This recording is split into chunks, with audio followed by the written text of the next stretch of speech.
ఈవీఎంల పనితీరుపై దేశం మొత్తం మీద విమర్శలు, సందేహాలు వెల్లువెత్తుతుండగా 2024 ఎన్నికలలో ఏదో జరిగింది అని మేధావులు మరియు రాజకీయ పార్టీ నేతలు చెబుతుండగా, కేంద్ర ఎన్నికల కమిషన్ పారదర్శకంగా వ్యవహరించి వాళ్ళ సందేహాలను నివృత్తి చేసే ప్రయత్నం చేయాలి.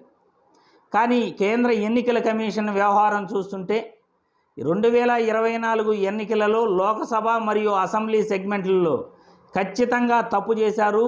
ముఖ్యంగా ఆంధ్రప్రదేశ్ రాష్ట్రంలో 49 లక్షల ఓట్లు లెక్కింపు రోజు తేడా వచ్చాయి అని ఓట్ ఫర్ డెమోక్రసీ సంస్థ ఏదైతే చెప్తుందో దానికి బలాన్ని చేకూరుస్తూ ఉంది కేంద్ర ఎన్నికల కమిషన్. ఎందుకంటే నిన్న విజయనగరం జిల్లాలో జరిగిన సంఘటన, ఆడ హైడ్రామా చూస్తుంటే ఇవన్నీ కూడా అనుమానాలు కేంద్ర ఎన్నికల కమిషన్పై పెరిగిపోతున్నాయి. విజయనగరం జిల్లా నెల్లిమర్ల ఈవీఎంల